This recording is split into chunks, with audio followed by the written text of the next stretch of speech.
Assalamualaikum warahmatullahi wabarakatuh. Selamat pagi pemirsa. Semoga dalam kondisi yang sehat walafiat, semangatnya totalitas karena hari Senin, Philip.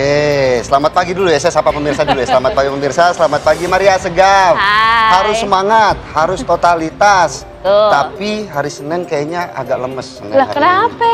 Karena kemarin di weekend kita dapat kabar buruk.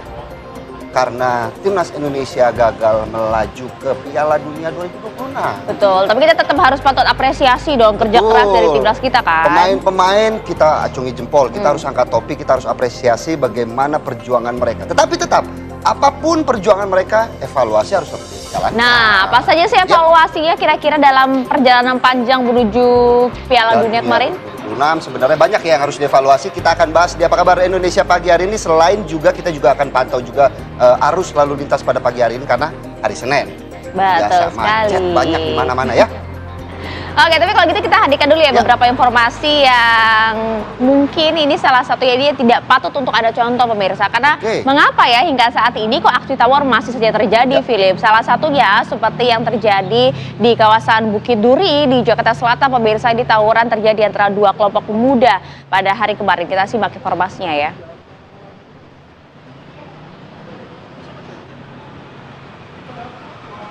Seperti yang tampak pemirsa di layar kaca, dua kelompok ini menggunakan petasan dan senjata tajam saat melakukan tawuran. Dan akibat dari tawuran ini terjadi kemacetan di ruas jalan tersebut. Selain kemacetan, pastinya tawuran juga sangat merugikan masyarakat sekitar. Mungkin ada kendaraan yang menjadi lemparan batu ataupun senjata tajam warga yang mungkin sedang nongkrong di sana ya, Ayah ya. Manggarai Pak, Manggarai. Aparat kepolisian yang tiba di lokasi berjaga di kawasan tersebut untuk mengantisipasi kemungkinan terjadinya tawuran susulan. Betul, seperti tidak hanya di kawasan Manggarai saja ya, tapi juga kemarin di salah satu titik yang kerap terjadi tawuran, seperti misalnya di kawasan Basura tuh ya kan, itu sejak hari Jumat hingga hari Minggu malam tuh sudah berjaga sejumlah polisi di pos pantau tawuran ya. Mungkin kalau di kawasan Basura, Ayah tuh bisa turun untuk juga ikut membantu menenangkan pelajar-pelajar atau masyarakat yang melakukan tawuran. Kenapa loh? Karena kan dekat kan dari situ kan. Alhamdulillah nggak ada sih, aman, terjaga. Nah, setelah itu ada apa lagi, Philip? Kita ke berita selanjutnya. Ini ada sebuah rumah di Jalan Pengadegan Timur, Jakarta Selatan, hangus terbakar pada Minggu malam. Pengadegan ya? Pengadegan, Jakarta Timur. Coba kita lihat informasinya ya. Jadi kebakaran ini pemirsa informasinya mengakibatkan satu orang luka bakar dan satu orang bocah wanita usia 11 tahun tewas di lantai 2. Dalam peristiwa kebakaran tersebut, satu orang mengalami luka bakar dan satu orang anak berusia 11 tahun ini diketahui tewas di lantai 2, di mana kebakaran ini kemudian terjadi di kawasan Pengadegan, Jakarta Selatan ya. Api berhasil dipadamkan setelah petugas menunjukkan 10 unit mobil pemadam dan 47 personil ke lokasi kebakaran.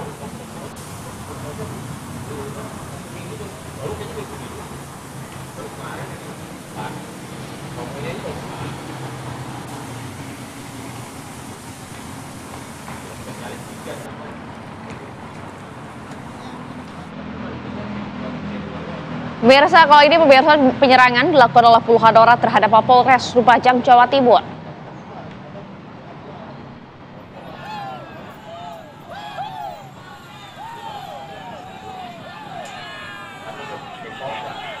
Penyerangan ini terjadi karena kematian salah satu tersangka kasus pencurian hewan, di mana kematian tersebut ini, pemirsa, diduga karena penganiayaan oleh salah satu oknum Polres setempat.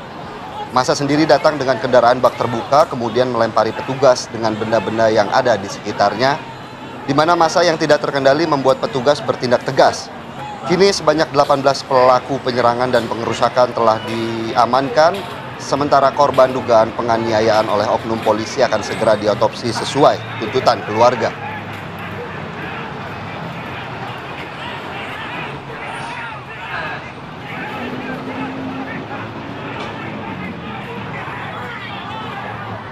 Kita ke berita selanjutnya, pemirsa. Tim Satuan Reserse Narkoba Polres Maros menggerebek 2 pengedar narkoba jenis sabu yang bertransaksi melalui media sosial saat keduanya berada di rumahnya di wilayah Kecamatan Turikale, Kabupaten Maros, Sulawesi Selatan. Dari penangkapan ini, polisi menyita barang bukti 10 gram sabu dan 1 timbangan digital. Ya, karena kedua pelaku yang ditangkap ini mereka kan inisial F dan U. Saat polisi menangkap di rumahnya, ini polisi menyita barang bukti yang tadi Philip sampaikan, ada 4 saset sabu sejumlah 10 gram. Dan pemirsa, tidak hanya itu saja, ini kedua pelaku bersama dengan seluruh barang buktinya sudah dibawa ke Mapolres Maros ya untuk melakukan proses hukum dan tentunya penyelidikan lebih lanjut. Karena kan polisi memang terus hingga saat ini memberantas tindak pidana narkotika ya. Daripada mengedarkan sabu, lebih baik kita sarapan sabu. Wih, sarapan bubur, cakep. Jam segini ya. Beliin dong. Ayo. Siaran dulu boleh ya?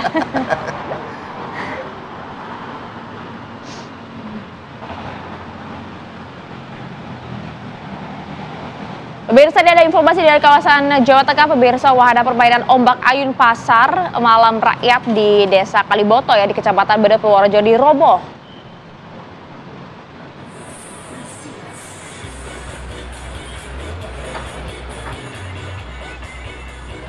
Akibat peristiwa ini, sekitar 10 orang mengalami luka-luka pemirsa, dan seperti inilah peristiwa robohnya wahana ombak ayun yang membuat para pengunjung histeris. Peristiwa ini kemudian viral di media sosial, di mana peristiwa ini berawal saat wahana ombak ayun sedang diputar. Beberapa saat kemudian, pembatas untuk sandaran pada wahana terlepas hingga menyebabkan tiang penyangga wahana roboh. Pasca kejadian, sejumlah penumpang terlihat tergeletak di tanah dan mengalami luka lebam. Dan aparat kepolisian yang mendapatkan informasi juga langsung mengevakuasi korban ke puskesmas terdekat dan melakukan olah TKP untuk penyelidikan lebih lanjut guna memastikan penyebab robohnya wahana. Ya nggak kebayang ya rasa traumanya pada saat nanti kemudian melihat ada pasar malam lagi gitu. Pasti kan trauma itu nggak akan hilang ya. Sudah pasti, karena takut juga kalau kita lihat juga tadi cukup mengerikan. Betul. Bagaimana kejadiannya ketika wahana ombak ayun ini roboh ya.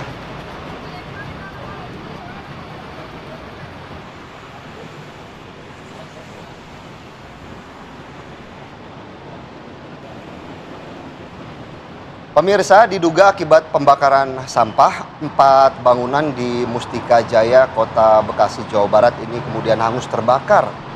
Sebelum kobaran api membesar, asap pekat hitam juga disertai ledakan ini sempat terdengar beberapa kali di tempat kejadian. Ya, petugas pemadam kebakaran yang datang ke lokasi langsung berjibaku memadamkan api dengan dibantu warga pemirsa. Karena api yang awalnya kecil kemudian tiba-tiba membesar lantaran kencangnya hembusan angin. Menurut petugas bahwa kebakaran diduga terjadi akibat pembakaran sampah di bagian belakang. Api membakar 4 bangunan, yaitu ada lapak rongsok, kontrakan, bengkel, bahkan hingga warteg. Jadi dalam waktu 1,5 jam lah paling tidak ya, api baru bisa berhasil dipadamkan oleh petugas pemadam Kota Bekasi setelah mengerahkan ada 7 unit mobil pemadam dan rescue.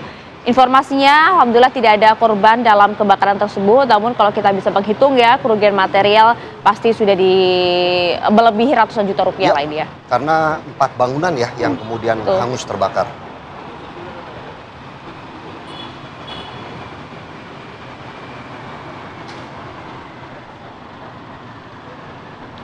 Kita bergeser ke Lampung, pemirsa. Sebuah truk tanpa plat nomor yang diduga ini mengangkut bahan bakar minyak atau BBM jenis solar terbakar di Jalan Pemuda, Kabupaten Pringsewu, Lampung. Sopir truk selamat karena sempat meninggalkan kendaraan sebelum terdengar ada 3 kali ledakan keras. Jadi menurut warga, ini api memang pertama kali terlihat menjalar di bagian badan truk ketika kendaraan tersebut melintas ya, menuju ke arah Pasar Sari Nongko dan kemudian Terminal Pringsewu. Di mana setelah kejadian ini, tim pemadam kebakaran dari BPBD Kabupaten Pringsewu yang datang ke lokasi membutuhkan waktu sekitar 45 menit untuk memadamkan api sepenuhnya. Petugas berupaya agar api tidak merembet ke bangunan sekitar dan beruntung saja situasi kemudian bisa dikendalikan. Pihak kepolisian masih menyelidiki penyebab kebakaran serta mencari tahu identitas pemilik truk yang belum diketahui. Polisi juga akan memeriksa dugaan bahwa truk tersebut membawa BBM tanpa izin resmi. Waduh, berarti bahaya ini. Sopir juga melarikan diri ya kalau dari berita yang kita bacakan, karena hingga saat ini pihak kepolisian masih menyelidiki siapa kemudian supir dari truk yang terbakar ini.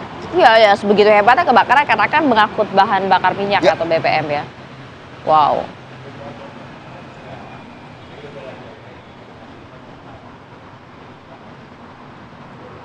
Masih seputar kecelakaan maut, pemirsa, lalu lintas menjadi macet. Ini akibat kecelakaan maut yang terjadi di jalur pantai selatan Purworejo karena kurangnya penerangan jalan. Ya, kalau kita bisa sebut ya ini adalah kecelakaan adu banteng begitu ya antara mobil minibus kemudian rombongan takziah satu keluarga dari Garut, Jawa Barat berpenumpang 8 orang dari arah Kebumen menuju ke Yogyakarta dengan truk tronton gitu ya yang cukup besar dari arah Jogja menuju ke Kebumen yang bermuatan material hebel. Ini kecelakaannya luar biasa pemirsa, makanya harus kami samarkan tadi gambarnya karena terdapat 2 orang yang mengalami luka cedera kepala berat sehingga mengakibatkan 2 orang tersebut harus meninggal dunia. Menurut keterangan pihak petugas unit Gakum Satlantas Polres Purworejo bahwa sopir minibus diduga nih ya, dugaan sementara adalah microslip ya atau sempat tertidur sejenak begitu ya dengan kecepatan tinggi sehingga kendaraan oleng ke lajur kanan melewati marka jalan dan kemudian akhirnya menabrak truk tronton yang berlawanan arah. Tetap berhati-hati jika berkendara, salah satu penyebab utama kecelakaan dalam berkendara itu adalah microslip. Itu dia.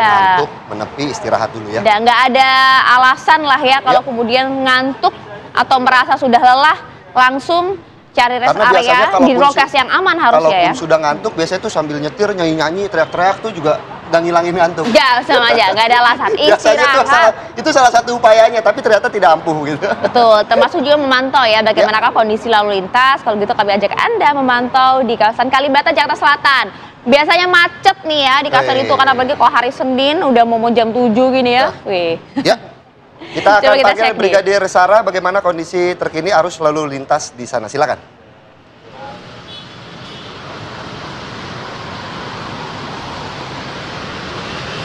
Baik, terima kasih Philip dan juga Maria serta selamat pagi pemirsa. Menemani jam berangkat aktivitas perkantoran Anda dari kawasan Kalibata, saya melaporkan situasi arus lalu lintas di mana peningkatan volume kendaraan memang sudah terlihat dari arah Pancoran yang akan mengarah ke Pasar Minggu ataupun Depok pada pagi hari ini sudah mengalami peningkatan dan terdapat antrian kendaraan pada traffic light-nya. Pemirsa berhati-hati saat melintasi kawasan ini dikarenakan banyaknya angkutan umum yang sering berhenti untuk menaik turunkan penumpang. Dan kami menghimbau bagi Anda untuk berhentilah di belakang garis stop saat Anda berada pada traffic light. Mematuhi marka jalan adalah salah satu wujud dalam tertib berlalu lintas. Selanjutnya situasi arus lalu lintas dari arah Pasar Minggu ataupun Depok yang akan mengarah ke Pancoran ataupun dari arah Kalibata yang akan menuju ke Pancoran juga sudah dalam keadaan ramai. Kendaraan yang melintas pagi hari ini didominasi oleh kendaraan roda 2 dan roda 4 pribadi. Dan pemirsa, kondisi cuaca saat ini dalam keadaan cerah, namun kami himbau bagi Anda berkendara dengan roda 2 untuk mengantisipasi perubahan cuaca akhir-akhir ini dengan membawa serta jas hujan sebagai kelengkapan dalam berkendara. Dan juga kami menghimbau bagi Anda untuk berhati-hati saat melintasi kendaraan dari arah Pancoran yang akan menuju ke Kalibata juga sudah dalam keadaan ramai pada pagi hari ini, tidak melawan arus dan juga menjaga batas aman kecepatan kendaraan Anda sebagai salah satu wujud dalam tertib berlalu lintas. Dan pemirsa dapat kami informasikan pula berdasarkan data IRSMS Korlantas Polri, angka kecelakaan lalu lintas di seluruh Indonesia 1 kali 24 jam terjadi sebanyak 215 kasus laka lantas dengan rincian 7 meninggal dunia, 21 luka berat dan 154 luka ringan. Dari 215 kasus laka lantas tersebut 64% terjadi pada waktu siang hari dan penyebabnya adalah dikarenakan para pengendara memacu kendaraannya dengan kecepatan yang tinggi. Untuk itu pemirsa, kami menghimbau bagi Anda sebelum berkendara, pastikan Anda berkendara dalam kondisi yang prima, tidak dalam keadaan mengantuk, tidak melakukan aktivitas-aktivitas yang dapat mengganggu konsentrasi Anda saat mengemudi, jaga batas aman kecepatan kendaraan Anda, ataupun jaga jarak aman kendaraan Anda dengan kendaraan lainnya. Dan untuk informasi tentang kondisi arus lalu lintas, Anda dapat menghubungi call center kami di 1500669 ataupun melalui SMS Center di 9119. Stop pelanggaran, stop kecelakaan, keselamatan untuk kemanusiaan, salam presisi, kembali ke studio. Ya, kembali di Kabar Indonesia Pagi pemirsa. Presiden Prabowo Subianto ini menggelar rapat terbatas di kediamannya pemirsa, tepatnya di Kertanegara Jakarta. Sejumlah menteri pun dipanggil pemirsa. Di mana sejumlah menteri ini mulai berdatangan sejak pukul 19 waktu Indonesia Barat.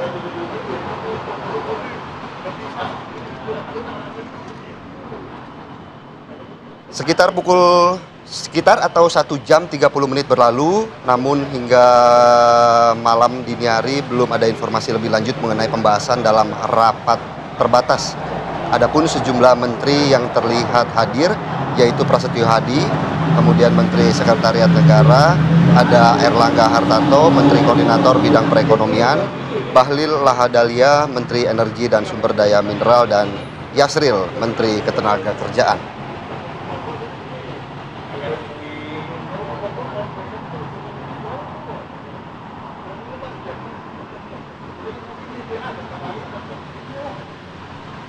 Pemirsa, Sekretaris Kabinet Letkol Teddy Indra Wijaya mengemukakan program Magang Nasional tahap pertama akan dimulai pada 20 Oktober mendatang. Ya, dari akun Instagram Sekretariat Kabinet Seskap, Letkol Teddy Indra Wijaya, kita tahu betul ya bahwa pemerintah meluncurkan tahap pertama program Magang Nasional yang ditujukan bagi lulusan perguruan tinggi, baik itu program pendidikan diploma atau sarjana ya, dengan maksimal 1 tahun kelulusan atau fresh graduate. Sebanyak ada total 20 ribuan lah ya peserta fresh graduate yang disasar, di mana dari unggahan tersebut kita tahu bersama bahwa Seskap sendiri yang langsung mengecek ya kesiapan pelaksanaan program magang nasional dan melakukan rapat bersama Kementerian Ketenagakerjaan pada akhir pekan ini.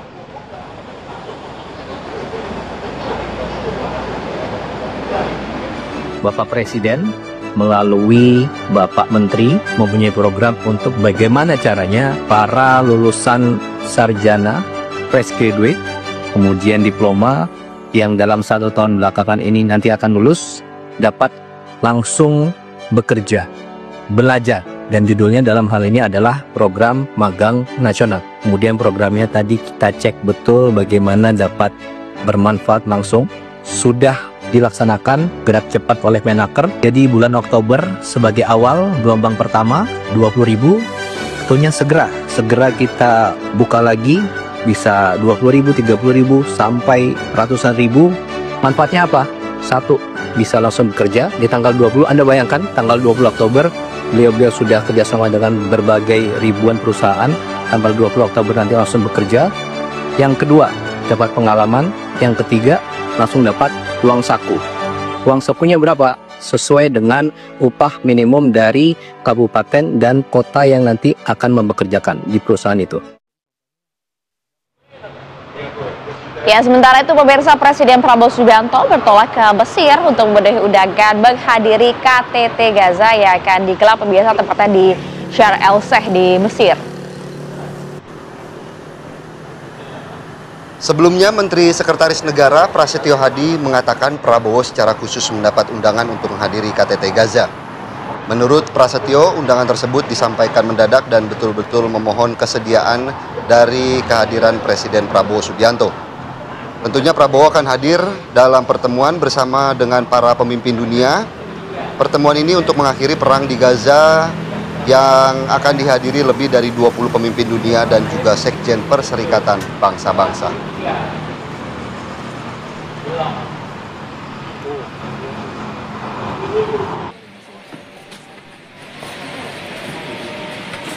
Kembali di Apa Kabar Indonesia Pagi, pemirsa. Proses identifikasi korban robohnya Pondok Pesantren Al-Qazini, Sidoarjo, Jawa Timur kembali membuahkan hasil.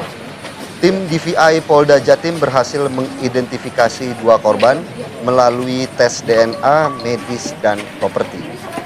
Tim DVI Polda Jatim kembali mengumumkan telah mengidentifikasi korban ambruknya bangunan musola Ponpes Al-Qazini di Sidoarjo. 2 jenazah formasinya sudah berhasil diidentifikasi. 2 jenazah tersebut atas nama Haikal Fadil Al-Fatih, laki-laki usia 12 tahun, warga desa Sendang Dajah Labang, Bangkalan, dan kemudian yang kedua adalah Syamsul Arifin, laki-laki berusia 18 tahun, warga desa Padang Pelagah Galis, Bangkalan, Madura.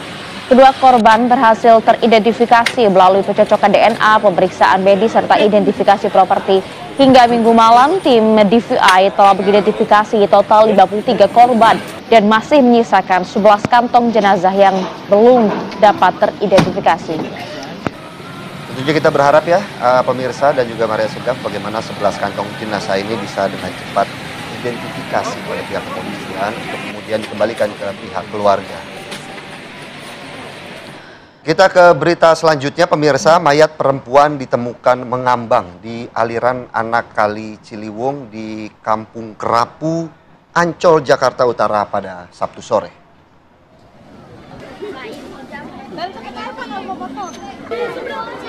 Mayat perempuan yang diperkirakan usianya 50 tahun itu ditemukan pertama kali oleh anak-anak yang sedang bermain di pinggir kali. Menurut warga sekitar, mayat perempuan itu bukan warga setempat. Perkirakan korban hanya terbawa arus air dari wilayah Jakarta Barat. Polisi dan tim damkar ini tengah mengevakuasi jenazah yang masih mengenakan pakaian lengkap ini.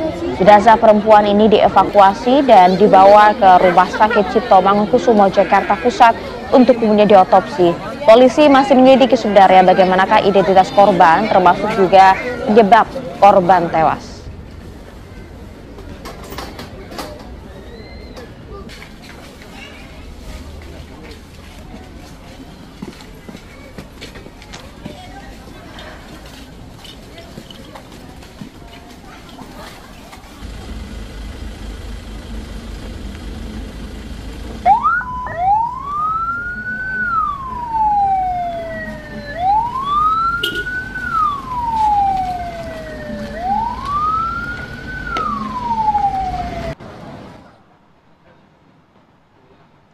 Ya, ini juga pemirsa, ada wanita muda yang ditemukan tewas dengan posisi terikat di dalam kamar hotel di Palembang ya, di Sumatera Selatan.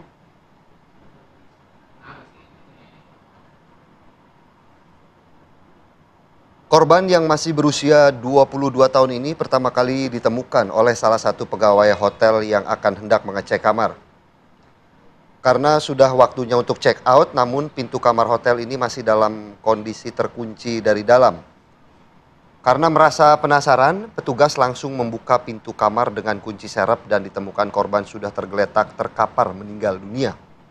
Korban ditemukan dengan posisi terikat dan hingga kini penyebab kematian wanita muda ini masih belum diketahui karena masih dalam proses penyelidikan serta menunggu hasil otopsi.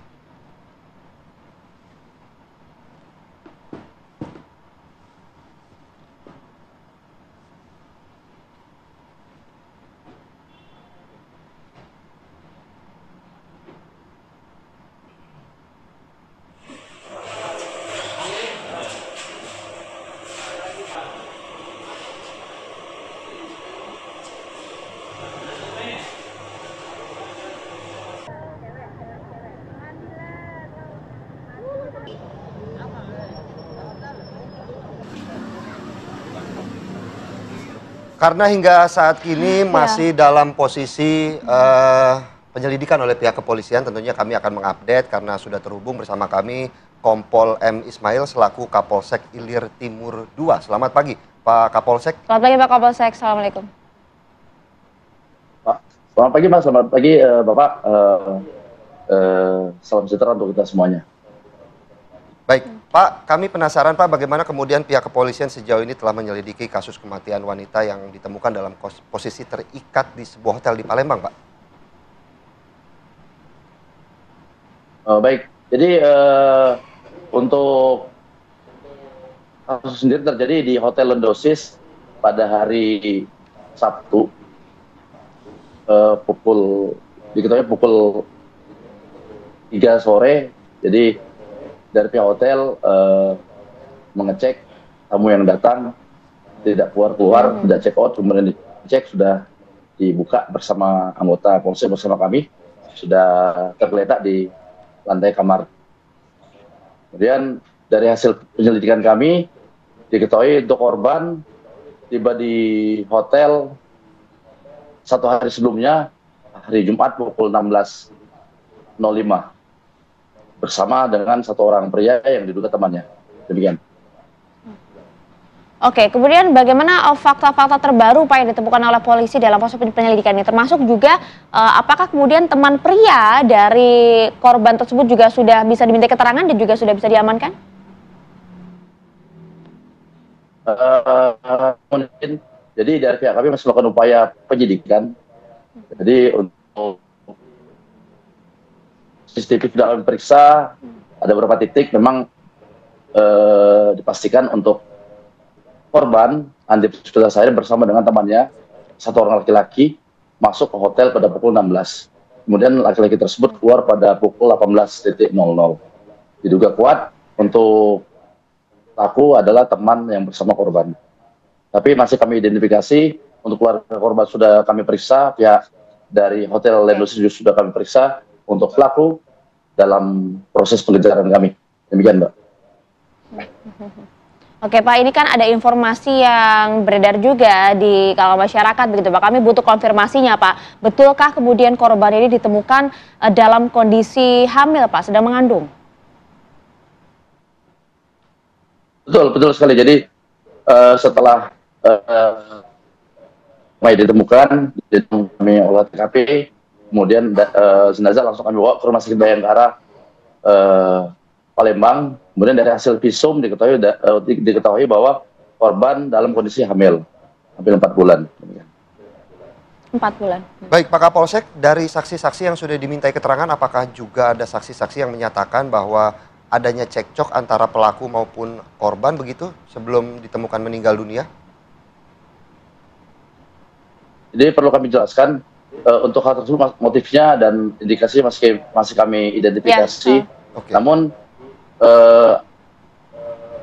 foto ataupun video yang kami lihat di CCTV kami cross-check dengan keluarga korban, baik dari suami ataupun dari orang tua korban, tidak ada yang mengenalinya. Demikian.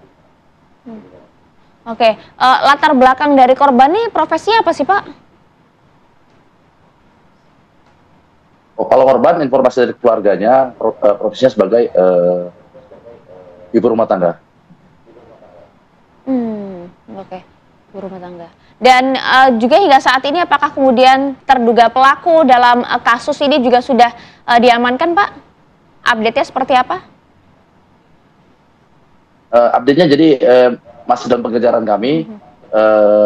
Kami akan maksimal upayakan untuk bersama dengan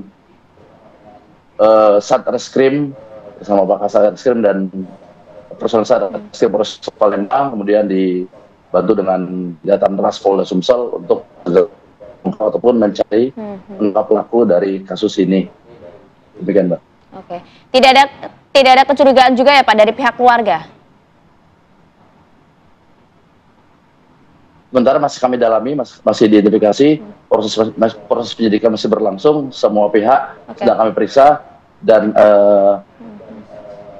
dari pihak hotel maupun keluarga, kemudian dari teman-teman korban sedang kita lakukan pemeriksaan. Untuk pelaku yang sudah diidentifikasi dari CCTV sedang dalam pekerjaan kami, Mbak. Oke, tapi kan begini ya Pak ya, kemudian kan ada juga informasi yang beredar begitu ya, apa tujuan utama dari korban ini kemudian mengunjungi hotel tersebut? Apa informasi yang sudah didapat dari sang suami, Pak? Informasi yang dapat dari sang suami itu masih kami identifikasi, Mbak. Jadi motif-motifnya juga masih kami identifikasi, masih kami selidiki lebih lanjut. Namun dari suami korban diketahui bahwa memang ada cekcok antara korban dengan suaminya. Demikian.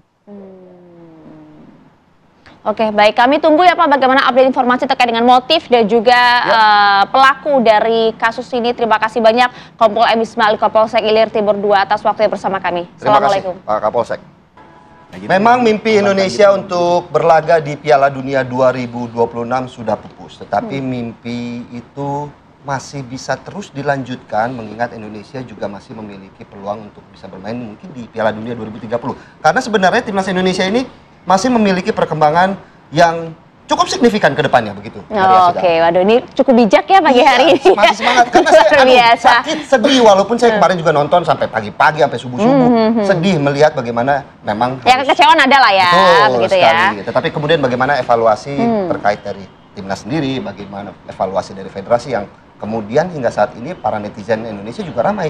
Ramai banget ya kan? Komentarnya. Ada yang mengarahnya ke pelatihnya, ada ke pemain-pemainnya tuh ya kan, dan juga federasi. Yang saat disayangkan memang mengarah kepada pemain-pemain.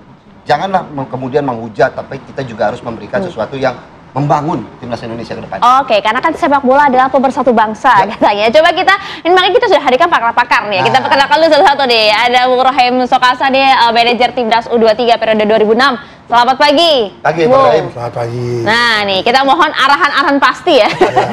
Biar nggak omon-omon aja bagi hari diskusinya nih. Ya, betul. Dan juga sudah ada Mas Buset Budi Setiawan, founder Football Institute. Halo, selamat pagi. Pagi, Mas Buset. Maria. Terima kasih. Nah ini dia nih, kita ingin lihat nih, sebenarnya arah komentar netizen di media sosial seperti apa sih? Kita hadirkan, ada influencer sepak bola, ada Mas Andika Honda. Halo, selamat pagi. Mas Andika. Terima kasih sudah hadir. Baik, saya mau ke Bang Rahim dulu terlebih dahulu. Bang Rahim, bagaimana kemudian memang Indonesia sudah dipastikan tidak lolos ke Piala Dunia 2026, tetapi kemudian yang masih terus berjalan hingga saat ini adalah evaluasi. Kalau Bang Rahim sendiri melihatnya seperti apa evaluasi? Nggak usah dievaluasi lagi. Kenapa? Kenapa tuh? Yang mau dievaluasi siapa? Nah, ini kita mau tanya, makanya kita harus kemudian melakukan evaluasi terhadap federasi, pelatih, atau apa ini? Semuanya dievaluasi kok. Oke. Yang ngangkat pelatih siapa? Yang milih pelatih siapa? bukan kan federasi. Ya. Dari pertama saya bulan Januari dipanggil di sini, saya udah bilang, Pete Kluivert itu tidak ada track recordnya sebagai pelatih yang bagus. Nggak ada track record, boleh periksa. Tapi federasi bisa milih dia. Oke. Itu yang saya heran. Kenapa Sintayong diganti, itu question mark juga. Dia bukan lagi jelek, lagi lumayan bagus. Kenapa dia diganti? Kan pasti ada alasannya. Kenapa PSSI nggak mau terus terang? Kenapa dia diganti? Alasannya language, bahasa. Ya, betul sekali. komunikasi ya. Udah 5 tahun di sini, kenapa baru ngomong soal bahasa? Musuh aku 1 tahun aja dia ngomong soal bahasa, dia nggak bisa bahasa Indonesia. Dan di luar negeri tuh biasa orang nggak bisa bahasa Inggris, orang Prancis nggak bisa bahasa Inggris, tapi dia ngelatih di Inggris. Kayak translator kan. Oke. Dan bahasa sepak bola tuh udah udah internasional lah. Ya. Semua orang juga ngerti lah. Kalau kita bilang offset, ngerti, bilang striker, ngerti. Kalau mau bikin briefing, Ya. kan pelatih biasanya pakai papan tulis, pakai peta, dia gini, kan orang juga, orang bodoh kan nggak ada. Oke. Yang ada orang malas. Ini artinya Patrick harus dievaluasi total. Suruh federasi yang evaluasi, jangan kita suruh evaluasi. Kalau kita yang suruh evaluasi, bubar aja tuh PSSI semuanya. Tapi kan juga berkat kepemimpinan dari Patrick juga kan, kemudian kita bisa lolos ke babak keempat begitu, Bu. Bukan Patrick yang bikin. Bagaimana kita bisa lolos babak keempat kalau nggak lolos babak ketiga? Oke. Tapi kan di penghujung babak ketiga kualifikasi kemarin kan memang sudah ditangani oleh Patrick Kluivert. Mungkin tidak besar tapi ada andil juga dari Patrick Kluivert. Kalau Bang Rahim. dipegang oleh Rahim Sukasa juga mau. Wis. Orang lawannya cuma Cina lawan Bahrain. National pride berarti jadi jatuhnya kan? Iya, enggak. Jangan yang gampang terus diumbar-umbar hebat. Oke. Lu lawan Cina, kita kalah lawan Cina kan, Ya. di Cina. Tapi kalau kita lihat permainannya kita jauh lebih bagus. Ya. Jadi kita udah tahu main Indonesia pasti Cina kalah. Artinya stagnan. Ketika dipegang oleh Patrick Kluivert, timnas Indonesia ini tidak memberikan perubahan yang signifikan begitu? Gini, orang tuh mesti tahu kekuatan kita Ya. Ya. dan kekuatan lawan. Oke. Ingat nggak dia mau ngomong, federasi mau ngomong nanti mau merubah cara mainnya Sintayong. Ya. 2 bulan lagi mau lawan Australia nih. Ya. Datanglah seperti Kluivert kan, Ya. mau merubah cara permainan. Klub sama tim nasional itu jauh berbeda. Kalau di klub setiap hari bisa berdiskusi, bisa berlatih, bisa briefing dan lain-lain. Ya. Kalau di tim nasional kan nggak bisa. Pemainnya kan main di klubnya masing-masing. Iya. Ya, waktu lawan Australia ketemunya seminggu terakhir. Terus mau main total football. Yang bisa main total football itu Belanda, Jammerus Michel tahun 74. Cuman itu aja yang dia bisa. Oke. Yang lain tuh nggak ada. Ngomong bisa. Tiki taka, total football akhirnya 5. Oke. Berarti dia nggak tahu kekuatan tim Indonesia, Ya. nggak tahu kekuatan tim Australia. Ya. Tadi saya udah bilang sama beliau, saya kan di Australia lama, saya pegang Brisbane Roar. Ya. Australia itu nggak ada pemain istimewa, tapi organisasinya kuat. Bagus. Jadi kalau kita nggak punya kayak Messi, susah lawan Australia. Nah, main total football, di counter sama Australia 5. Oke. Waktu main di Jakarta, Sintayong udah bener. Dia defense for offensive, Yes. for attack. Bukan defense for defense, defense for attack. Ya. Kan 0-0 di sini. Kalau dia attack juga, biar pemain home, Ya. kita kegolan pasti. Tapi Bang, yang sedikit saya mau menanyakan juga bagaimana kemudian federasi waktu itu sempat mengklaim bahwa ini loh jajaran kepelatihan terbaik yang pernah Ada tim dimiliki analisanya, oleh ya kan? Indonesia. Ini, Patrick Mas. Kluivert, Alex Pastur, Dani Lanza. Saya mau tanya dulu, Oke. Patrick Kluivert kan di Belanda kan? Ya. Tanya orang Belanda dong. Kapan dia ngelatih tim utama di Belanda? Ngelatih PSV enggak, ngelatih Feyenoord enggak, ngelatih Alkmaar enggak, ngelatih Ajax enggak, nggak tahu ngelatih apa. Oke. Curaçao udah latih setahun aja. Ya. Latih Turki diberhentiin. Ya, betul.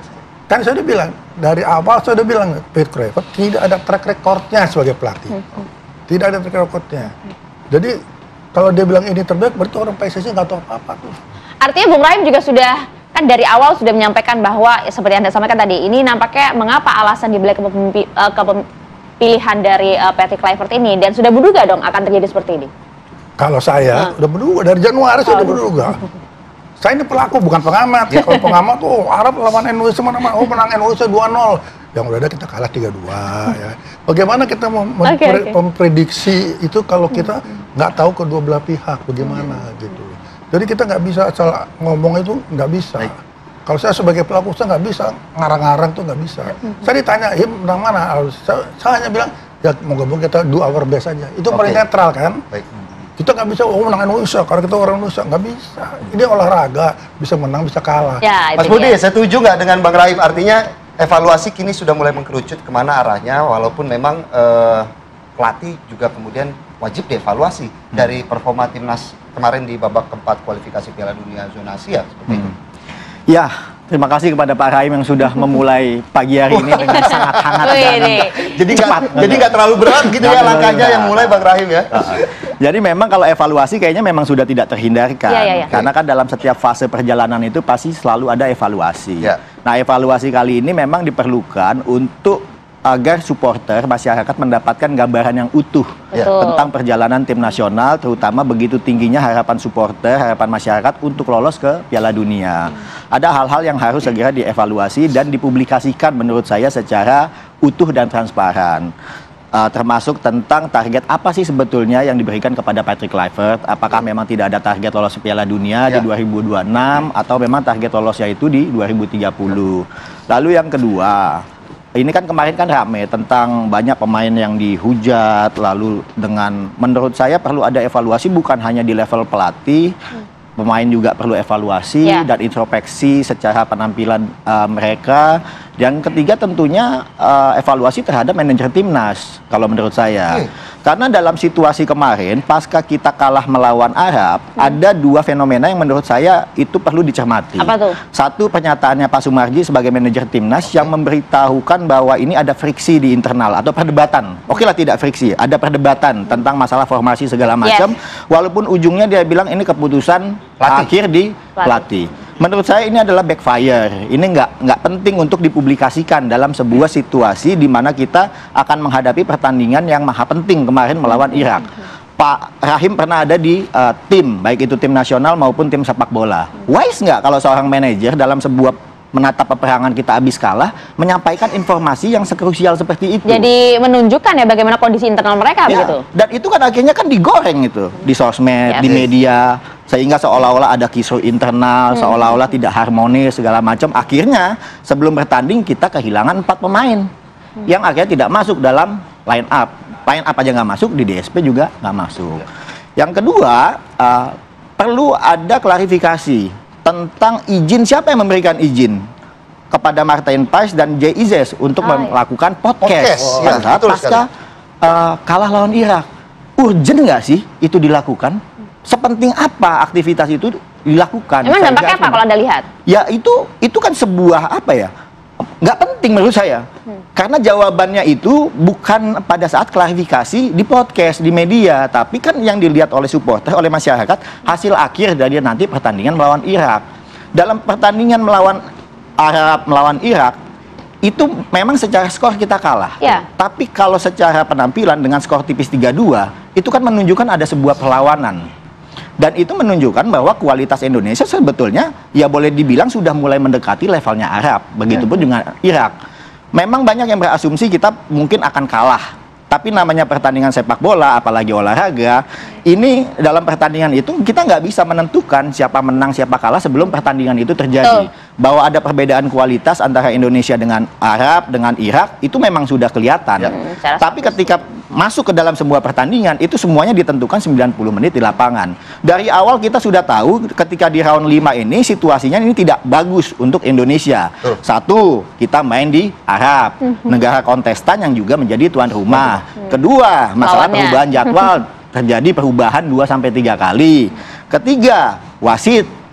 Kecenderungan wasit yang tadinya kita pikir kita akan dikerjain di pertandingan lawan Arab, ternyata tidak terjadi. Nggak taunya kita dikerjainnya di pertandingan lawan Irak.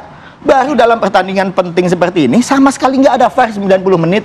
Tapi kalau Mas Budi sendiri melihat bagaimana kemudian lebih krusial mana ketika menghadapi Arab Saudi atau menghadapi Irak, karena ini ada 2 pertandingan yang cukup berdekatan dan ada 1 pertandingan yang juga menurut saya cukup berimbas ketika kita gagal, artinya kalah melawan Arab Saudi yang notabene seharusnya dengan susunan pemain yang juga sempat ramai diperbincangkan bahwa kok ini tidak pemain terbaik yang diturunkan oleh timnas Indonesia saat ini. Gitu. Dengan adanya 3 kontestan di grup di round 5 ini, artinya setiap tim hanya memperoleh 2 kali kesempatan. Pertandingan pertama sangat penting untuk kita bisa memasuki pertandingan round 4 ini dengan baik. Artinya hasil pertandingan itu pasti akan memberikan moral. Kalau hasilnya positif, moralnya pasti akan naik. Nah, kita kemarin kalah, moralnya sedikit berantakan. Untuk memperbaikinya kan itu harus ada mitigasi. Tapi dalam proses mitigasi itu tiba-tiba ada fenomena yang tadi saya bilang. Manajer tiba-tiba memberikan statement yang tidak berdampak positif terhadap tim, digoreng-goreng oleh supporter, oleh masyarakat, oleh sosmed. Lalu yang kedua, pertandingan melawan Irak juga lebih penting lagi karena untuk memastikan apakah kita masih punya nafas tambahan untuk lolos ke round 5. Dan harusnya, idealnya kemarin itu kita mungkin kita ingin menang lawan Irak, ya minimal imbang lah. Biar kalaupun kita bisa lolos ditentukan oleh orang lain, nggak apa-apa. Yang penting kita napas dulu nih. Tapi nggak taunya kita selesai itu. Di game kedua aja kita udah selesai tanpa perlu menunggu pertandingan Arab lawan Irak. Kita udah dipastikan nggak akan lolos ke round 5. Ini menurut saya yang memberikan sebuah pukulan kepada kita semua, terutama supporter. Harapannya tuh ya jangan berhenti cepet-cepet dong. Kan begitu. Nah, kecewaan-kecewaan seperti ini yang juga nampaknya kita juga bisa tangkap tuh kalau kita lihat dari media sosial ya, Philip. Salah satunya juga kita lihat wajah dari Mas Andika, salah satu fans Indonesia yang juga pastinya sedih, pastinya kecewa bagaimana kemudian langkah Indonesia di Piala Dunia ataupun kualifikasi Piala Dunia 2026 harus berhenti di babak keempat. Tapi kemudian bagaimana sih sebenarnya suara dari para fans yang mungkin Mas Andika juga bisa sampaikan seperti apa. Tapi sesaat lagi di Apa Kabar Indonesia Pagi di segmen selanjutnya kami masih akan hadir untuk Anda pemirsa. Ya itu dia ya, kalau memang melihat pertandingan pada saat lawan Arabnya gemesnya udah dapat banget gitu. Greget gitu ya. Dikit lagi nih gitu kan, karena memang kepercayaan diri timnas kita kan cukup besar ya, melihat pada saat pertandingan kan memang pertandingan permainan dari Arab Saudi kan juga belum berada pada pada titik maksimal gitu kan, apalagi ditambah dengan kejadian laga pada saat melawan Irak gitu. Netizen tuh geramnya berasa banget, seperti diwakili oleh Mas Andika pada saat di media sosial ya. Emang sekecewa itu pada saat melihat ya? Ya, kalau saya pribadi ya, saya tuh udah dukung timnas udah dari lama lah. Saya juga pertama kali nonton timnas tuh AFF 2010 karena saya di situ SD. Dan sekarang saya nonton di kualifikasi Piala Dunia ini. Itu udah mulai dari ronde 1 dan bahkan saya nonton di GBK langsung. Itu kan gimana ya, dukungannya kan udah full banget. Dan kalau bisa dibilang pertandingan home di pertandingan timnas di kualifikasi Piala Dunia dan di home itu saya datang semua, nonton semua. Itu kan gimana ya? Kalau kecewa banget. Dan yang tadi udah dibilang sama Pak Rahim sama Pak Budi tuh udah benar-benar mewakili juga tuh. Yang tadi dibilang pemecatan pelatih nggak tepat, terus juga yang masalah internal itu keluar, itu kayaknya udah itu semuanya berkumpul, udah kecewanya langsung keluar semua pada saat peluit panjang itu. Tapi kalau kemudian Mas Andika sendiri melihat bagaimana perkembangan dari timnas sendiri, apakah memang di saat ini merupakan salah satu momentum terbaik kita sebenarnya untuk lolos ke Piala Dunia? Oke, kalau momen terbaik udah pasti kayaknya yang ini ya. Karena ya udah bisa dibilang kita punya kesempatan di ronde 3 kemarin untuk lolos. Terus ronde 4 nih yang sekarang kesempatannya menurut saya juga lebih mudah lah daripada ronde 3 karena kan match-nya cuma 2 langsung babat habis aja kan. Tapi kan nggak semudah itu kan bola kan. Dan kalau saya bilang timnas ini yang terbaik, tapi kan kalau kita bisa bilang kan karena nggak lolos kan jadinya gimana ya? Jadi kalau memang timnasnya terbaik, yang nggak baik siapa, No? Kacamata Mas Andika. Kalau menurut saya, ini saya sebagai kacamata fans aja ya. Menurut saya lebih ke pelatihnya sih. Maksudnya jajan pelatih gitu. Kenapa? Dan ya bisa dilihat sendiri kan kalah, dan juga yang tadi udah dilihatin itu kan kalahnya 4 kali. Lawan Jepang, lawan Australia, lawan ID2 di ronde 4. Menangnya juga lawannya kan China sama Bahrain. Menurut saya itu ya harus menang lah. Dan yang tadi dibilang apa untuk timnas yang terbaik gitu, menurut saya timnasnya terbaik, tapi pelatihnya kayaknya kurang cocok gitu ya. Gak cocok. Ini kenapa bukan sentimen pribadi kan, Pak Petri kan? Ini apakah masih belum move on atau gimana netizen? Bukan karena saya ternak Sintayong, kalau kata orang ya. Enggak, kalau saya suka sama Sintayong ya karena gimana, saya udah dukung dari ronde 1, saya udah nonton Sintayong dari lapangan, terus gitu-gitu. Yang dimana dia gagal juga menang lawan Cina kan, saya kecewa, saya ngomong kayak Sintayong ngapain gitu, ganti pemain gitu-gitu. Tapi menurut saya mah pelatihnya sih harus terus ganti. maunya apa sih, kalau netizen tuh maunya apa? Kalau netizen kan udah kelihatan tuh, kalau di sosmed ya template, story, everything lah. Hashtag Patrick Kluivert out juga. Itu udah jelas banget. Kamu juga termasuk? Termasuk, saya story juga. Tapi menurut saya gini, kan udah ada omongan tuh, kala itu kalau nggak salah, targetnya tuh sebenarnya bukan 2026 kan, 2030. Kalau menurut saya, kayaknya sih, ini bukan keinginan saya, tapi kalau menurut saya kayaknya nggak bakal dipecat. Gitu. Nggak bakal apa? Nggak bakal dipecat gitu. Kenapa? Kenapa nggak bakal dipecat? Karena ya kan udah ngomong mau targetnya 2030. Ya jadi kalau sebagai fans ya, kalau misalnya jadinya nggak dipecat, ya gimana ya fans? Kecewa mungkin atau enggak, ya udah dukung aja gitu atau gimana. Tapi kalau saya pribadi sih maunya diganti dengan yang lebih baik daripada Sintayong bahkan. Ganti gak diganti tapi bakal tetap dukung timnas dong? Oh, kalau dukung timnas tetap. Bahkan saya terima kasih banget buat para pemain kemarin yang perjuangan yang luar biasa ya, bagaimana Calvin Verdong udah keram banget. Bagaimana tangisan juga Tom Haye salah satunya juga sedih kita semua. Saya ikut nangis juga sih ngeliatnya sih. Tangis berarti ya? Ikut nangis. Iya gimana sampai itu pasti. Begitu. Nah itu dia kan dukungan luar biasa. Jadi artinya memang bukan karena masalah personal gitu dengan pelatih ya, tapi memang kekecewaan. Kecintaan kita terhadap timnas. Ini kan dari Mas Andika nih ya, baru satu nih netizen kita tanya nih ya. Gak afdol kalau cuma satu kayaknya ya. Itu dia, kita coba nih ya, sudah rekan kami ada Herinda Febiola yang mau tanya kepada sejumlah fans timnas kita bagaimana sih responnya atas laga beberapa laga kemarin ya. Herinda, halo.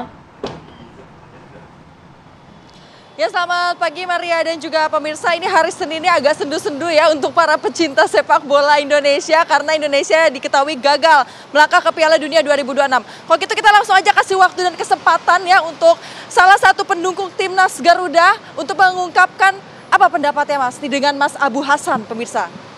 Pendapat saya sebagai warga masyarakat Indonesia tentunya sangat kecewa, Mbak. Yang pertama, kita sudah menunggu ini lama sekali. Bahkan kita optimis di round 4 ini kita berhasil. Cuman mungkin karena pilihan pemain dari pelatih yang menjadi pertanyaan juga, serta mungkin menjadi faktor kelelahan juga dari pemain abroad yang baru bergabung dengan timnas.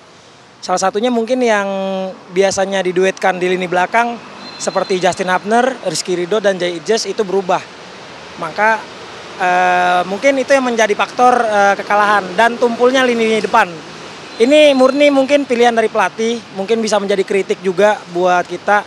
Tapi ini sudah lewat masanya, kita warga timnas harus ikhlas dan bisa move on. Setelah ini semoga ada perubahan yang lebih baik untuk kedepannya dan untuk warga masyarakat tetap dukung Indonesia dan tidak menghujat satu personal pemainnya. Itu saja mungkin, Mbak.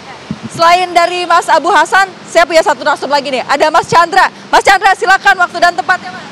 Untuk pendapat saya ya sebagai orang awam gitu di masyarakat. Ya mungkin karena pelatihnya ya mungkin ya.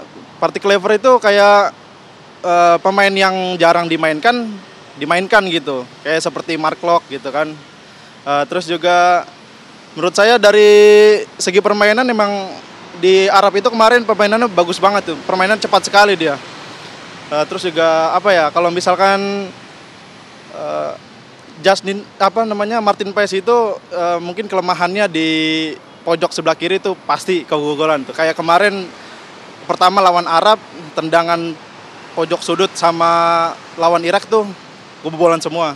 Ya mungkin emang harus diperhatikan lagi lah dari para pemain gitu kan. Kita ke Mas Chandra lagi nih, Mas. Mas, Abu Hasan. Oke, Mas. Ini katanya kan targetnya Piala Dunia 2030 ya, denger-denger ya, Mas ya. Perasaannya gimana? Kelamaan nggak atau gimana tuh, Mas? Lama sekali sebenarnya, Mbak ya. Kami berharap ya sebenarnya round 4 ini menjadi penentu ya. Menjadi titik balik juga. Karena kita tahu Patrick Kluivert nama besar. Pasti ketika pemain abroad yang ditawarkan untuk ke Indonesia luar biasa, senang sekali. Kan beliau pernah melatih timnas Kurakau. Bahkan timnas Kurakau pun banyak pemain-pemain yang mau gabung. Tapi di balik itu ada kejanggalan yang mungkin disampaikan oleh timnas Kurakau sendiri, bahwa katanya taktik dari pelatih Patrick Kluivert sendiri itu buruk. Ya terbukti sekarang mungkin menjadi imbasnya ke Indonesia. Seperti itu, Mbak. Oke, baik, makasih Mas Abu Hasan, Mas Chandra sudah mengutarakan kekecewaannya kepada masyarakat Indonesia mewakili. Begitu Maria Segap dan juga Filipus Yonaso. Masyarakat tentunya kecewa besar ya. Di sini juga euforianya sangat berbeda hari Senin hari ini. Begitu kita kembalikan ke studio. Oke. Kecewaannya berasa banget sih ya sampai nyebut nama ya. Saya juga kecewa. Ninda abis ini ketemu saya ya. Terima kasih ya Ninda Febiola untuk laporannya. Bagaimana juga tadi fans Indonesia juga tentunya menyuarakan kekecewaannya. Itu dia. Jadi gimana nih Mas Budi nih? Apalagi kalau kita lihat nih di internet tuh ya, narasinya udah gini. Waduh, 5 pelatih top pengganti Kluivert jika dipecat. Udah sampai kayak gitu nih. Emang akankah harus seperti ini gitu? Kalau itu kan memang apa ya, dinamika dalam dunia sepak bola tuh selalu begitu. Entah itu di klub maupun tim nasional. Dan saya pernah ngomong, pekerjaan terberat di Indonesia setelah Presiden Indonesia itu adalah pelatih timnas Indonesia. Karena tuntutannya itu adalah selalu menang, harus menang, dan akan menang terus. Dan itu yang nggak akan bisa untuk disuplai oleh siapapun pelatihnya. Bahwa tadi ada pertanyaan, apakah ini timnas terbaik yang dimiliki oleh kita sepanjang Indonesia berdiri? Untuk saat ini iya. Apakah ini momentum? Momentum. Tapi apakah momentum ini direncanakan? Enggak. Itu yang membedakan. Bahwa ketika kita mencapai round 4 ini adalah pencapaian terbaik sepak bola Indonesia menuju Piala Dunia. Itu nggak bisa dipungkirin. Tapi pertanyaannya kalau kita mau tarik lagi, apakah ini direncanakan dengan sedemikian rupa? Kan enggak. Kalau boleh kita bisa bilang, ini adalah tiba masa, tiba akal. Mumpung ketua umumnya Erick Thohir dekat sama Infantino, bisa ngelobi pemain-pemain, jadilah nih kumpulan-kumpulan semua pemain diaspora terkumpul dalam satu tim. Dan ekspektasi ini membuat rasa kelaparan supporter dan netizen kita itu selalu harus dikasih makan terus egonya nih, harus menang. Kita udah nggak peduli lagi tuh siapa yang mau dihadapin, entah itu mau lawan Arab kek, mau lawan Irak kek, isinya otak kepala kita tuh hanya selalu mau menang. Sehingga mungkin ini pelajaran dari round 4 ini, segala sesuatu yang tidak direncanakan dengan baik ya kita jangan expect sesuatu yang hasilnya akan maksimal juga. Artinya butuh proses. Kalau proses itu pasti. Yang kita butuhkan adalah perencanaan yang lebih matang. Artinya dengan segala macam program naturalisasi, apakah ini akan dilanjutkan secara masif untuk 5 tahun ke depan? Ini kan pertanyaan yang harus dijawab oleh PSSI. Yang kedua, dari hasil pertandingan 2 pertandingan di round 4 ini, kita bisa melihat bahwa kecelakaan sekecil apapun itu akan berdampak terhadap sebuah pertandingan yang penting. Misalnya apa? Mohon maaf, saya bukannya ingin mengkritik para pemain Liga 1 yang kemarin main di tim nasional dan kebetulan dikritik secara habis-habisan oleh netizen, tapi pelanggaran-pelanggaran yang dilakukan oleh mereka itu adalah pelanggaran yang sebetulnya tidak boleh dilakukan dalam pertandingan penting. Tapi kan pertandingan-pertandingan seperti menarik baju, tindakan menarik baju, menghalang-halangi lawan, itu adalah yang selalu ditoleransi dalam liga kita. Harusnya ini menjadi catatan ini buat kita semua, liga kita semua, entah itu operatornya, klubnya, pemainnya, sampai wasitnya. Pelanggaran-pelanggaran seperti itu nggak boleh ditoleransi kalau kita mau achieve di high level seperti Piala Dunia. Karena kesalahan kecil seperti itu akan membunuh kita dan itu sudah terjadi. Lawan Arab, kesalahan yang sangat mendasar seperti itu membuat kita terpukul kan, kena 3 gol. Nah, yang cukup menarik tadi juga kita sudah mendengarkan bagaimana salah satu permintaan netizen itu Kluivert out, bagaimana juga tadi sudah dibilang ini sudah menggema, sudah kemana-mana di media sosial. Bahkan calon penggantinya ada nama-nama ya. Ada begitu ya. Nah, Bang Rahim juga nanti juga saya akan minta komentarnya bagaimana sebagai pelaku sepak. Seberapa penting kemudian posisi pelatih ini digantikan untuk Indonesia mungkin memiliki masa depan ataupun progres yang lebih baik ke depan. Sesaat lagi tetap bersama kami. Dia apa kabar Indonesia, Pak? Jadi kita udah lah ya, kita move on dari laga kemarin, kita maunya evaluasi ke depan nih, Lim. Jadi gimana nih, apakah kemudian memang desakan netizen untuk adanya penggantian pelatih ini kemudian akan didengar oleh federasi, gitu. Ataukah kemudian evaluasi ke depan juga seperti apa? Ya. Silakan, Bang Rai mungkin bisa melihat bagaimana kemudian saya rasa evaluasinya. kalau pengurus PSSI benar-benar mengerti ya soal kepelatihan. Kalau menurut saya dari dulu dia nggak usah milih Karena itu sudah terjadi. Tapi kan Exco PSSI salah satu juga Arya Sinulinga bilang bahwa di bawah STY cuma 6 poin. Sinulinga itu siapa? Exco loh. Ya siapa dulunya? Dia kan Exco karena jadi juru bicaranya Erick Thohir. Dulu-dulunya siapa? Orang nggak ngurus bola. Patrick cuma 2 laga udah dapat 6 skor loh. Ya di Indonesia mainnya. Mainnya di mana? Di Indonesia. Lawannya Cina, di bawah kita pasti Cina. Bahrain juga di bawah kita. Tapi begitu lawan yang di atas kita, lawan Australia 5, lawan Jepang 6. Kemarin 2 gol juga. Jadi bukan soal kalah menangnya nih. Kalau kamu lihat sepak bola itu menang kalah itu kan biasa. Yes. Tapi cara mainnya. Dan juga strategi yang digunakan. Mainnya tuh bagaimana? Kalau saya lihat kemarin, Indonesia terlalu banyak lowong antara depan sama tengah sama belakang tuh jaraknya jauh-jauh. Kalau lagi nyerang cuman 3-4 orang aja di depan. Berarti formasinya nggak cocok atau seperti apa? Formasinya nggak cocok, cara mainnya. Formasinya mungkin cocok, cuman orang kita gini, main berapa? 4-3-3, 4 belakang, 3 tengah, 3 depan, begitu aja kan? Berdirinya iya. Tapi waktu main kan mesti tahu bagaimana cara mainnya. Nah kemarin kalau saya lihat ini terlalu banyak kosong, jadi di tempat yang kosong itu banyak orang Arab, orang Irak melalui situ tuh. Tapi kalau untuk sekarang urgent nggak sih untuk mengganti pelatih?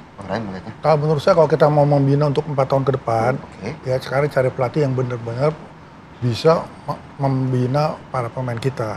Sekarang tinggal kita pilih gini maksud saya, naturalisasi itu nggak salah. Tapi kalau di kita sekarang ini menurut saya banyak salah. Kenapa? Karena orang-orang keturunan Belanda, orang Indonesia keturunan Belanda yang di Belanda main bola, ditanya mau nggak jadi warga negara Indonesia? Nanti kalau lu jadi warga negara Indonesia, lu jadi pemain nasional.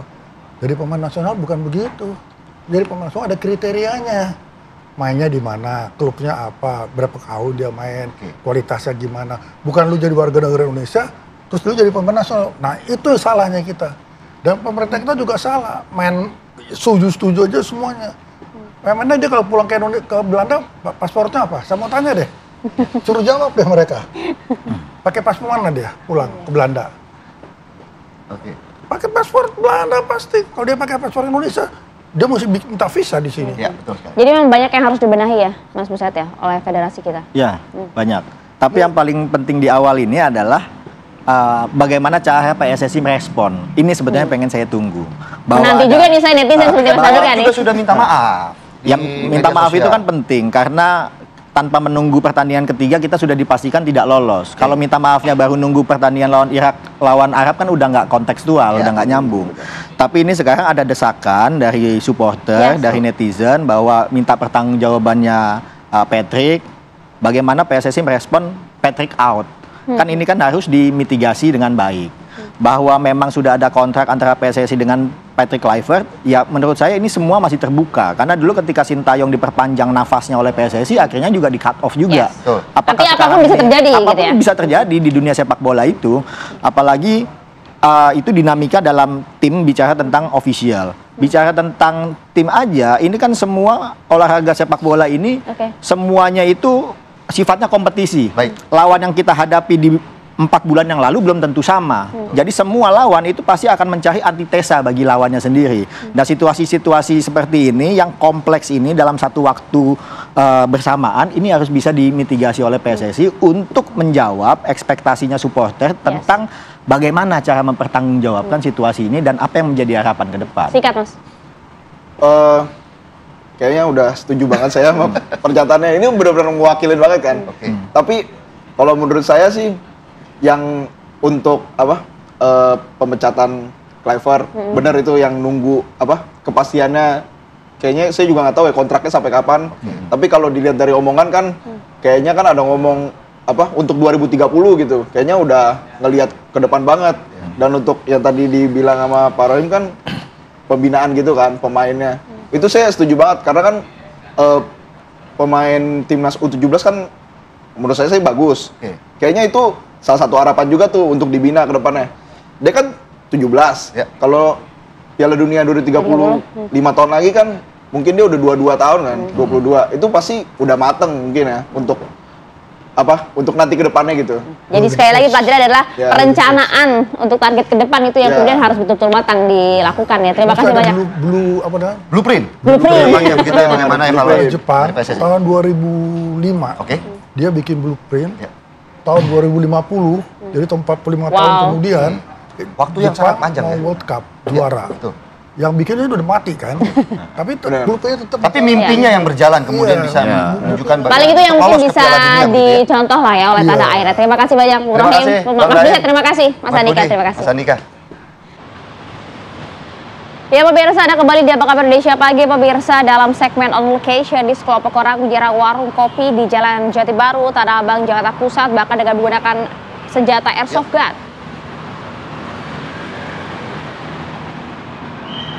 Para pelaku ini sempat melepaskan tembakan hingga mengenai 2 orang yang berada di warung serta menggasak uang tunai sebesar Rp2.300.000. Hingga saat ini Polsek Metro Tanah Abang telah mengidentifikasi terduga pelaku yang melakukan penyerangan ini. Selain itu, polisi juga telah memintai keterangan 3 orang saksi. Berdasarkan keterangan para saksi, ada yang mengidentifikasi ini mengarah ke terduga pelaku. Dalam peristiwa ini, 2 orang terluka pada dada kanan serta 1 orang pada pelipis mata sebelah kanan. Kasus ini juga sedang dalam penanganan Polsek Metro Tanah Abang, Jakarta Pusat.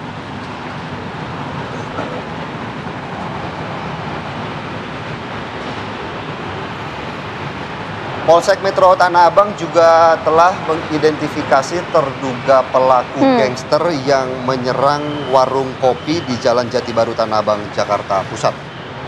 Iya, ini juga sudah mengidentifikasi ya terduga pelaku siapa saja, termasuk juga meminta keterangan dari 3 orang saksi dan sudah mengarah ke terduga pelaku. Jadi kasus ini memang sudah ditangani oleh Polsek Metro Tanah Abang. Ada 2 orang yang terluka ya pada dada bagian kanan serta 1 orang pada pelipis mata sebelah kanan.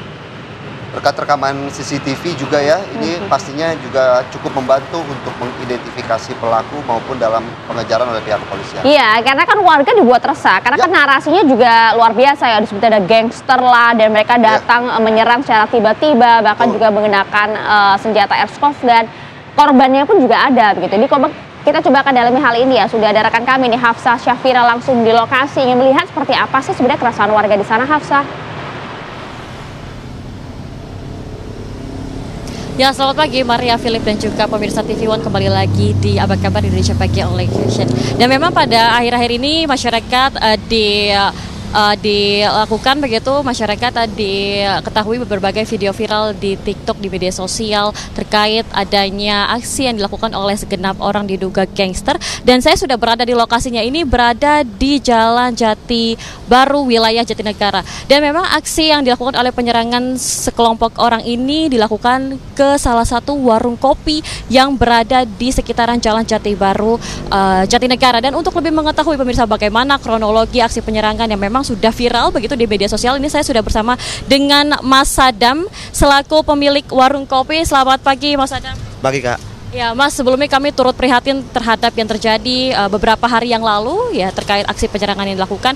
Mungkin boleh sedikit diceritakan begitu Mas, dan juga digambarkan bagaimana kronologi dari aksi penyerangan yang dilakukan pada sekelompok orang tersebut. Ini mereka datangnya dari arah mana dan berapa orang gitu? Datangnya sih dari arah sana Kak, mohon maaf, dari arah Cideng. Kalau orangnya sekitaran 15-20, kalau motornya sekitaran 10-15. Iya. Dan memang ini pada saat itu jam berapa perkiraan waktu datangnya? Kalau kejadian persisnya sih jam 00.17. 00.17. Iya benar. yang terjadi di dalam warung kopi ini mungkin bisa kita bisa masuk ke dalam begitu pemirsa. Ini ada berapa, waktu itu lagi ada berapa customer yang berada di sini. Kemudian juga saya melihat ada CCTV yang merekam kejadian tersebut ya. Itu di mana CCTV-nya? CCTV-nya ada di sebelah sana Kak, mohon maaf. Oh, iya. Kalau misalnya percis orangnya di sini ada saya. Di sebelah sini ada saya. Di sini istri saya. Di sini teman saya sama teman saya 2.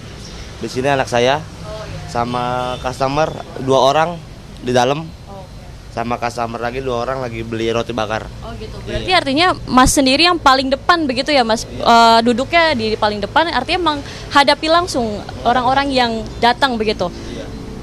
Langsung menghadapi langsung.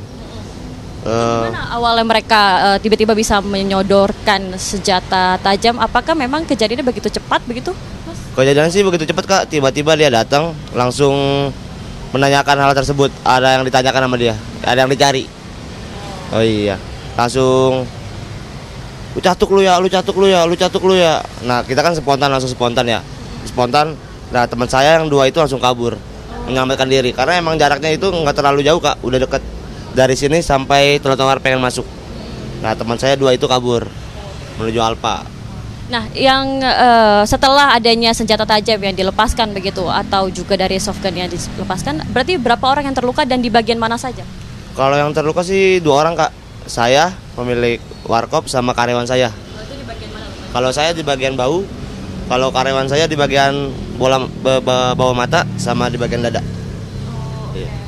Nah, untuk warkopnya sendiri ini memang buka 24 jam begitu, dan apakah aksi penyerangan itu sering terjadi gitu di wilayah sini? Oh.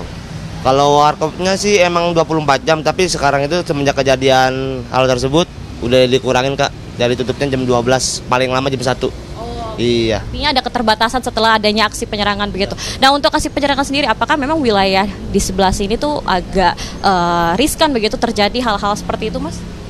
Kalau wilayah sih memang dari dulu kayaknya iya, abang riskan. Tapi baru-baru kali ini yang kayak seperti ini sih, menyerang langsung ke warung. Iya. Dan memang tadinya para sekelompok ini mengira dan berasumsi adanya orang yang dicari itu ada di sini begitu ya. Tapi tidak ada, Mas. Tidak ada sama sekali di sini. Tidak ada sama sekali. Iya. Nah, selain melakukan penembakan, apakah dari warung kopi sendiri ada yang hilang? Apakah mereka mengambil sejumlah uang atau bagaimana, Mas? Yang hilang iya Kak, bener ada sejumlah uang toko saya. Iya. Artinya ada yang masuk ke daerah sini. Kita kan selesai itu kan emang niatnya saya kan habis hitung-hitungan pengen pulang. Jadi itu after hitung-hitungan. Setelah hitung-hitungan uang mingguan. Okay. Iya.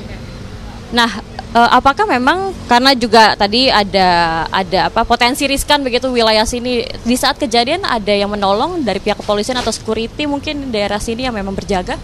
Kalau yang menolong sih kagak ada Kak. Tiba-tiba dia begitu cepat langsung langsung kabur. 30 menit kemudian langsung kepolisian setempat datang. Oh, polisi setempat tapi sempat datang begitu ya untuk kemudian olah TKP langsung. Itu dilakukan pada malam itu juga? Iya benar. Tapi saya sempat ngelapor dulu sih Kak, baru datang. Oh gitu. Iya. Artinya tidak ada yang berjaga begitu ya, maksudnya dari pihak kepolisian ataupun keamanan. Nah, untuk CCTV itu sudah diserahkan ke pihak kepolisian. Apakah para pelaku ini juga sudah tertangkap gitu, Mas? Kalau dari yang Mas tahu? Kalau para pelaku belum ada yang tertangkap, belum ya. Terduganya pelaku yang 2 itu belum. Tapi komplotannya udah ada yang tertangkap setahu saya. Iya. Untuk rekaman CCTV-nya sudah diserahkan? Udah ada ya CCTV-nya. Udah diserahkan. Oke. Nah, untuk teman Mas sendiri yang juga luka, saya melihat kan Mas ada luka tadi di bahu gitu. Kalau teman Mas ada di mata dan juga di perut, itu bagaimana kondisi dari teman Mas satu lagi itu karyawan? Kalau karyawan kan sekarang kan emang ini ya Kak. Sekarang tuh pandangannya jadi kabur. Iya, agak ngeblur di sebelah kanan. Mohon maaf. Iya. Iya. Di sebelah kanan. Terus hari ini juga niatnya pengen balik lagi ke Ramat Jati untuk ngecek kembali matanya. Oke, artinya memang kondisi dari teman Mas itu lebih parah dari Mas sendiri, begitu ya. Ya pemirsa, tadi kita sudah mendengar langsung begitu bagaimana kronologi yang terjadi di warung kopi di Jalan Jati Baru ini, karena memang ini riskan begitu ya Mas daerahnya, dan terima kasih atas informasi yang sudah disampaikan. Tentunya kita berharap bahwa kasusnya cepat selesai, juga pelakunya juga cepat ditangkap. Silakan melanjutkan aktivitas Mas, terima kasih. Ya pemirsa, tadi kita sudah mendengar langsung bagaimana kronologi, kemudian juga aksi yang dilakukan oleh segenap orang, dan tentunya kita semua berharap bahwa memang pelaku itu harus ditangkap dan juga tidak adanya lagi aksi yang dilakukan oleh segenap orang kemanapun, karena memang sangat meresahkan warga. Dan memang jika bisa kami gambarkan bahwa di Jalan Jati Baru ini sebetulnya kalau siang itu ramai sekali, tapi memang kalau sudah mulai malam sudah mulai sepi dan banyak sekali orang-orang tidak bertanggung jawab yang melakukan aksi untuk melakukan kerugian kepada masyarakat. Dan mungkin demikian Maria dan juga Philip informasi yang bisa kami sampaikan kembali kepada Anda. Iya, Hafsah, betul sekali. Jadi kita juga harus kasih pelajaran nih buat orang-orang yang bisa seenaknya begini, tidak ada ruang untuk tindakan kriminal dimanapun Anda berada selagi tinggal di Indonesia. Nah, itu dia. Terima kasih Hafsah untuk laporannya. Oke, yang viral ini tidak patut dicontoh Bapak Ibu sekalian ya. Apa tuh? Ya, jadi ada seorang bocah laki-laki yang kemudian terekam kamera CCTV mencuri di sebuah warung kelontong di Jalan Sunter Muara, Jakarta Utara.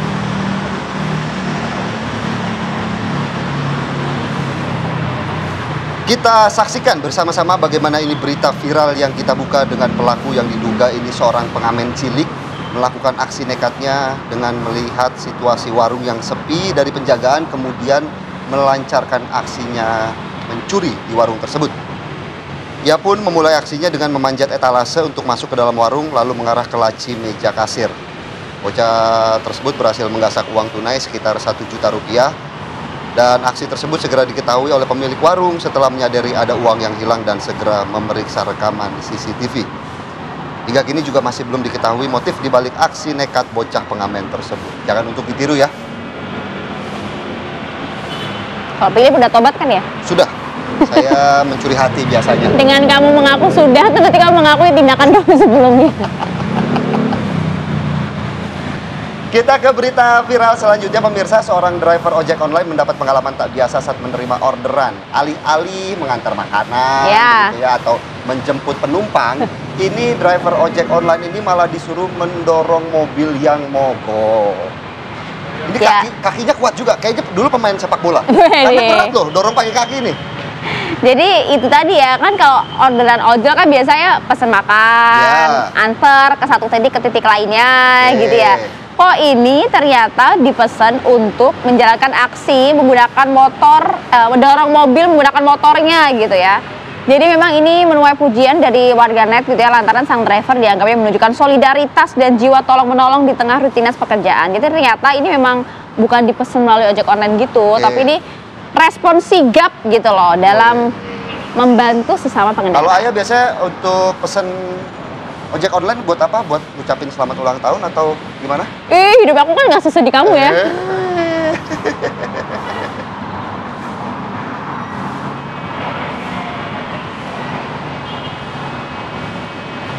Nah, kalau ini sementara pemirsa, warga Kecamatan Cempaka di Kabupaten Kota Waringin Timur ini dihebohkan dengan adanya fenomena yang dibilang cukup langka ya, karena ada hujan es disertai dengan angin kencang di wilayah tersebut.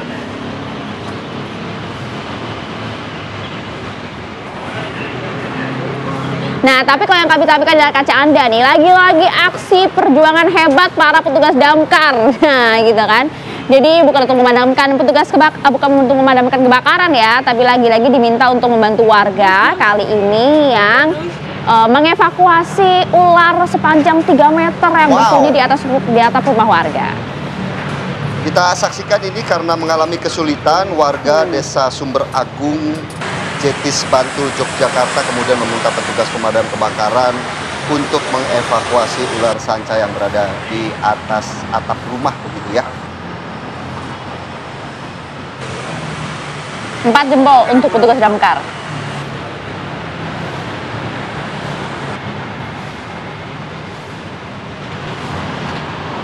Pemirsa, sebuah video viral dari salah satu akun Instagram memperlihatkan momen yang lucu-lucu gitu ya, momen yang unik-unik di mana menampilkan wasit yang memimpin pertandingan antara Indonesia menghadapi Irak. Coba kita lihat nih. Yakin nih, dicek Pak. Nih, PAR namanya, PAR. FIFA ciptakan VAR biar bisa dilihat. VAR cek. Habis dicek, baru dipastiin pelanggaran. Kan FIFA buat ini kan buat ngebantu wasit. Ini buat wasit Cina nih. Mak Ning, Ning Mak. Siapa sih namanya Mak Ning? Nih, wajarin nih. Nih, kalau jadi wasit tuh, lihat pelanggaran. Gak yakin nih, dicek VAR. Nih, VAR namanya, VAR. FIFA ciptakan VAR biar bisa dilihat. VAR cek. Habis dicek, baru dipastiin pelanggaran. Kan FIFA buat ini kan buat ngebantu wasit. Ya ini ya, respon netizen yang geram melihat aksi dari wasit yang sempat menghebohkan kemarin ya. Betul sekali. Tapi kalau kita lihat juga tadi kan bagaimana memang itu salah satu pelampiasan ya kekecewaan dari fans Indonesia usai menuai kekalahan di babak keempat kualifikasi Piala Dunia 2026. Salah satunya juga ada cuplikan yang memperlihatkan bahwa kekalahan dari timnas Indonesia ketika menghadapi Irak begitu. Kita akan coba saksikan bersama-sama. Ada parodinya nih. Kami tidak kalah. Kau aja itu yang menganggap bahwa kekalahan ini adalah sesuatu yang betul-betul kalah. Tidak. Kekalahan ini adalah kemenangan yang tertunda. Kalian lagi tim Arab Saudi itu menang cuma dibantu wasit. Menang kandang. Menang sport. Masih ada orangnya, Dek. Itu sana, Pak. Curangi masalah skor. Ada VAR, ada VAR. VAR, lihat, Panggil dulu nih Talim. Kita ikat dulu dah. Apa nih? Hah? Kau kira aku gila kah? Hah? Hah? Aku ini hanya kurang waras saja. Kami tidak kalah. Kau aja itu yang menganggap bahwa kekalahan ini adalah sesuatu yang betul-betul kalah. Tidak. Kekalahan ini adalah kemenangan yang tertunda. Kalian lagi tim Arab Saudi itu menang cuma dibantu wasit. Menang kandang. Menang sport. Masih ada orangnya, Dek. Itu sana, Pak. Curangi masalah skor. Ada VAR, ada VAR. VAR, lihat, Panggil dulu nih Talim. Kita ikat dulu dah. Apa nih? Hah? Kau kira aku gila kah? Hah? Hah?